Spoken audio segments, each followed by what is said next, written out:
Welcome to Matters Financial and Geopolitical from a Frontier. Thank you as always for stopping by. I'm deeply grateful. Let me remind you, this Saturday at the Intercontinental Nairobi, Mindspeak will be hosting the CEO of Barclays Kenya, that's Jeremy Awori. Jeremy is a good friend, and last time actually I was in Durham dropping my daughter off, and I was at the Radisson. Of course, I'd studied at Durham, so there are lots of memories in my mind. It's dramatically changed. And as I was checking in, I suddenly saw Jeremy. And I said, "Oh, hello. Been looking for you. I didn't realize I was going to find you in Durham." And now finally we're at Mindspeak, so we look forward to that. Lots to talk about. They launched a Barclays Gold ETF. You got the Barclays PLC story to hear. And, I think they've managed a tough brief really effectively, myself. So I look forward to hosting Jeremy, and with breakfast from 9:30, we start at 10. Macro thoughts. Trump's tax plan set to seek 10% levy on offshore earnings. President Donald Trump's plans to propose a 10% tax on more than $2.6 trillion in earnings that US companies have stockpiled offshore, said a White House official familiar with the president's tax plans. Proceeds from the so-called repatriation tax would represent a one-time source of sorely needed revenue which could offset some of the deep tax cuts Trump has proposed for businesses, or could be devoted toward popular bipartisan initiatives like infrastructure spending. My conclusions are this will work, actually. Trump's tariffs bring peso and loonie bears back to life. Have a look at this from markets, looking at both currencies. The loonie's taken an awful caning. Where are we now? At 135.81. So under big pressure.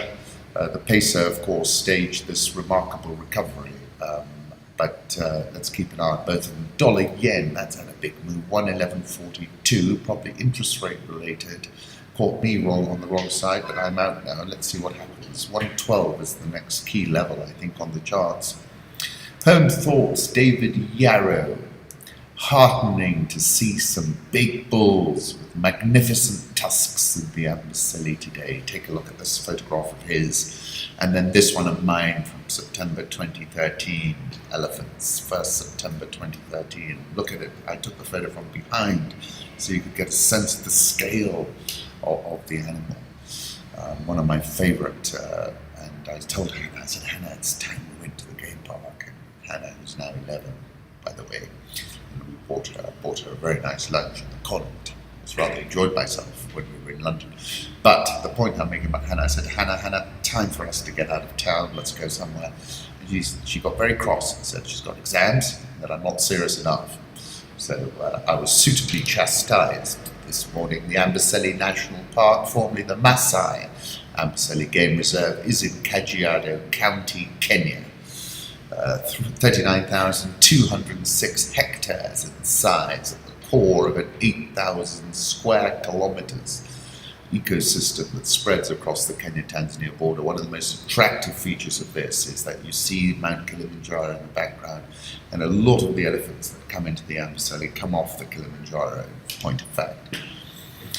Choose from more than 1,000 bottles at the bar with the world's biggest gin collection, and I thought if times were bad, one could go and pay them a visit. Eva Katrina, who's been one of my earliest friends on Twitter, still have not met in person, but it feels as if we've known each other for eternity, tweeted, "Good morning from India. Ali Khan, hope you're having a spectacular week," and tweeted this photograph which looked attractive. And then another photograph of her, of the Dalai Lama paying a visit, which I was very jealous of. I always wanted to meet him. Political reflections, let's move on. South Korea sees THAAD missile defense system ready this year. South Korea said a US missile defense system being installed on its soil has been partly deployed and should be operational by the end of the year. The Defense Ministry gave the update on the Terminal High Altitude Area Defense System known as THAAD in a text message on Wednesday. Put up a photograph of the THAAD missile being moved in Korea. This was released by Yonhap. And then I jumped to this tweet I saw from Greg Irving, except he has the attention span of a caffeinated squirrel and the comprehension of a tree stump. And he's obviously referring to Donald Trump. I was writing about this situation on the Korean Peninsula, and I quoted Machiavelli, who argued that sometimes it's a very wise thing to simulate madness. The madman theory was a feature of Richard Nixon's foreign policy, other than both having tiny little hands. This is Donald and little Kenny. Both having tiny little hands, I was saying, both possessing nuclear weapons. We're dealing with two principles whose very raison d'etre appears to be escalation, and I think that's what makes it a dangerous situation. Very interesting piece, The Tale of the Dictator's Daughter and Her Prince. Let me read some. Once upon a time, there was a dictator who had a daughter. The dictator who came to power, vowing to make his country great, enacted a series of repressive policies under the guise of nationalism. He persecuted the media and the opposition, used the war on terror rhetoric to justify a clampdown on civil rights, maintained a close but complicated relationship with Russia, and built a kleptocracy that ensured the country's riches lined his pockets. The daughter seemed different, or at least she wanted to be seen that way. She was an Ivy League educated cosmopolitan socialite who married into a powerful business family before making her mark as a fashion designer and businesswoman. Like her father, she encouraged an avid personality cult, and like her father, she hid her own brutal practices under the pretext of a soft feminism, claiming to represent the ideal modern woman of her country. I'm talking, of course, about Uzbekistan President Islam Karimov and his daughter Gulnara Karimova. That this description evokes the burgeoning Trump political dynasty should concern you. Talking about Vanity Fair, who was saying Jared and Ivanka as a moderating influence, peddled by the press as a moderating influence on our vulgar, bigoted father, they have done nothing to merit this characterization. When hate crimes rose in tandem with the Trump campaign, Ivanka and Jared were silent. When xenophobes like Michael Flynn, the former NSA head revealed to be a foreign agent, screeched tirades at the Republican National Convention, Ivanka and her siblings dutifully followed on stage. When Trump filled his cabinet with white supremacists like Steve Bannon, Nazis like Seb Gorka, and racists like Jeff Sessions, Ivanka and Jared did not distance themselves, but joined the team. This is not a moderating influence, this is complicity. Jared, who floundered in the real estate and publishing businesses, has now been tasked with bringing peace to the Middle East, running a SWAT team to streamline the federal government, and serving as an all-purpose envoy around the world, leading to jokes that he is the real Secretary of State, which would be funnier if the US was not flirting with war with a number of heavily armed countries. While once known as international jet setters, the pair are now known for propelling a different kind of aircraft. We are supposed to believe that Donald Trump, who once bragged that he would turn away Syrian refugee children, suddenly discovered his conscience through Ivanka, who apparently also just noticed the child victims of the brutal 6-year war. In response, Trump launched a strike without a strategy at a Syrian base, accomplishing nothing yet gaining media accolades. He's so presidential, pundits swooned, before Trump blew it a few days later by nearly getting into a nuclear war with North Korea, all seemingly at the behest of his daughter, the handbag designer.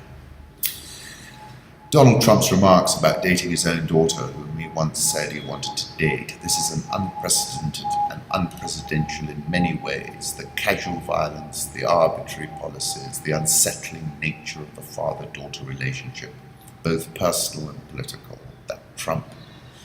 Here's a piece that I wrote for what if Ivanka decides it's time to take out fellow nuke-bearing millennial Kim Jong-un? I concluded by saying, I do find her attractive. I think she presents herself well, but that's about it. 2 tweets from her. I'm deeply moved by the history of this memorial honouring the 6 million European Jews whose lives were taken during the Holocaust. Another tweet. Thank you, Chancellor Merkel, for convening an incredible panel of accomplished women to discuss women's economic empowerment. She was roundly booed, apparently. China's first domestically built aircraft carrier, seen in this photograph, burnishing President Xi Jinping's credentials as commander-in-chief of a Communist Party leadership reshuffle, ahead of a Communist Party reshuffle later this year. The battle royale in the Indian Ocean is looking pretty one-sided. The launch of China's second aircraft carrier this week is an important and depressing moment for India. The Type 001A, likely to be named the Shandong, will give China an edge for the first time in the carrier race with its Asian rival, a literal 2-to-1 advantage. After decommissioning the INS Virat earlier this year, the Indian Navy is down to a single carrier. Worse, the Shandong has been built at China's own giant shipyard, Dalian. Vikrant is merely a repurposed 1980s-era Russian carrier, formerly known as the Admiral Gorshkov. Even more telling than the raw numbers is that China's progress says about India's ability to provide security in its own backyard. Chinese naval strategists have open designs on the Indian Ocean. According to one, China needs 2 carrier strike groups in the West Pacific Ocean and 2 in the Indian Ocean. The government of Narendra Modi has talked a great deal about revitalizing the Indian military. It's opened the defense sector up to greater foreign investment and is building a much closer relationship with the US military, largely with China in mind. But essentially this article is saying they're way behind the curve. August 2013, I wrote about the Indian Ocean and I said, I have no doubt that the Indian Ocean is set to regain its glory days. I said China and India's dependence on imported crude is increasing, and US's, interestingly, is decreasing. I'm also certain that the eastern seaboard of Africa, from Mozambique through Somalia, is the last great energy prize in the 21st century. Therefore, the control of the Indian Ocean becomes kind of decisive, and with control, China can be shut down quite quickly. Therefore, a sine qua non of President Obama's pivot to Asia is US NATO projection over the Indian Ocean. And clearly, this is a saying that China is contesting that and successfully, it seems. I went to the TCAD conference, and Japan inserted themselves into this. They're a triangle: US, Japan, and India. Shinzo Abe said Japan bears the responsibility of fostering the confluence of the Pacific and the Indian Oceans. Put up a photograph of the evening in Maputo, Mozambique, which is of course on the ocean. And this quote from Professor Fernandez Ernesto explains to you why I was talking about returning to the glory days of the Indian Ocean, because it enjoyed glory days a few centuries ago. The reason was the precocity of the Indian Ocean as a zone of long-range navigation and cultural exchange is one of the glaring facts of history, made possible by the reversible escalator of the monsoon. Rally in European bank stocks keeps going. Average cost of insuring against default dropped lower since December 2015. Big old rally. Party like it's 1999. Nasdaq Composite tops 6,000 for the first time ever. That's Holger. 17 years after hitting 5,000 points, the Nasdaq hits 6,000. That's Jamie at Reuters. Let's move on to the currency markets. Euro dollar 109.14, dollar index 98.92, Japanese yen 111.36, Swissy 0.9941, the pound 128.20. It's doing a lot of work in this 127.50, 128.50 range. Buy it in that range, lower it towards the bottom. The Australian dollar is having a bit of a bad time, 0.7492, below 75, 0.75 for the third time recently. India rupee 63.995, big outperformer. South Korean won 11.2797, the Rial 3.1483. Egyptian pound 18.0993. South African rand softening up here, 13.1276. Squeezed out all the shorts, took them out, and now I think we'll have a big sell-off. Dollar index, as I said, when I said if it dropped through 99.50, it was going to fall away. We're now at 98.923. Expect further downside action. Euro versus the dollar, good recovery, but it was at 109.31, and I said I felt the rally might peter out, and I think it's going to peter out now. Let's go to gold. Where's gold? Gold is at 1264. A lot of people looking for 1350. Longs have been squeezed out on a little bit of a pull down, but I expect us to turn higher. Crude oil, let me put up a 6-month chart. We're now at $49.43. It's been a relentless downdraft. I'm expecting a move. I'm expecting a move to 49.44. I'm expecting a move to 47 and then to 40. So I'm bearish. Robusta coffee extends plunge that caught hedge funds unaware. This has been a massive sell-off in the coffee markets. Robusta, $1,914 a metric ton. Prices down 13% in the past 5 days, reached the lowest since September. The beans used in instant coffee are heading for the largest 5-day slide since July 2011. Same story in Arabica coffee. Other soft commodities have also been falling. Cocoa down again, £1,411 a ton in London, heading for the 5th decline in 6 days. In New York, the commodity lost 0.5% and touched the lowest in almost a decade on Thursday. We are in a crisis, in a price crisis, said Valverde. The last 6 months have been terrible and the forecast is even worse. Cocoa futures in New York have plunged more than 40% in the past year, putting huge pressure on one of the high-flying economies in Africa, the Ivory Coast.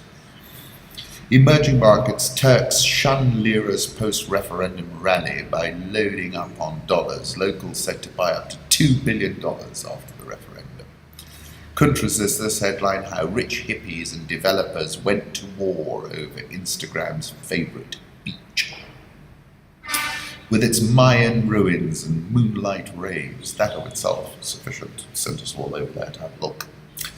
Pizza Hut enters Ethiopia in the latest expansion into Africa, set to open 3 outlets in Ethiopia this year, becoming one of the first international restaurant chains to enter Africa's 2nd most populous country. Shops are scheduled to begin serving in the capital, Addis, by November. Ghana, which has 3 Pizza Huts, is absolutely firing, with the partner looking to expand to neighboring countries such as Togo. Ethiopia's economy is forecast to grow 7.5% this year, the 2nd fastest pace in sub-Saharan Africa after the Ivory Coast, according to the IMF. South Africa is looking to study an annual wealth tax as it targets the rich. Oh boy. South Africa's finance ministry has asked for a study into the introduction of an annual wealth tax as the government seeks to boost the standard of living of the black majority.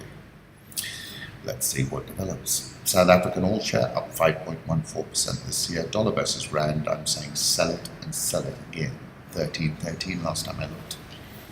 Touched its firmest level since March 30 in the previous session, 12.88. Nigerian all share down 3.93% year to date. Ghana Stock Exchange Composite Index up 11.51% year to date. Zimbabwe's bond note surrogate currency will not solve its economic problems, the IMF has said.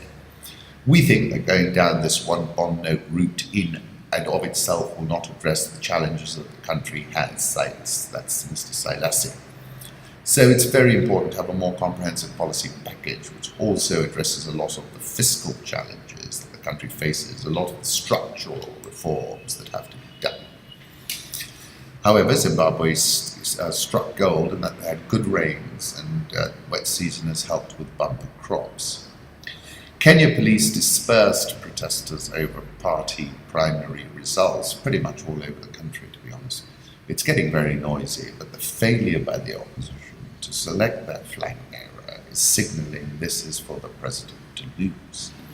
Company CEOs see more staff layoffs in the next 6 months. This is a report that KEPSA participated in. Take a look at that. Overseas Private Investment Corporation, otherwise known as OPIC, a PE fund backed by US government, has taken over the management of Zuku TV's parent company. Kenya shilling is at 103.315. Nairobi all shares down 0.47% this year. NSE 20 is down 1.53% this year. And if you need to check into any listed share, the link is at the bottom of Rich Wrap-Ups. Once again, thank you for stopping by. And please, if you fancy, you must. If you fancy, please turn up on Saturday where we have a night speaker.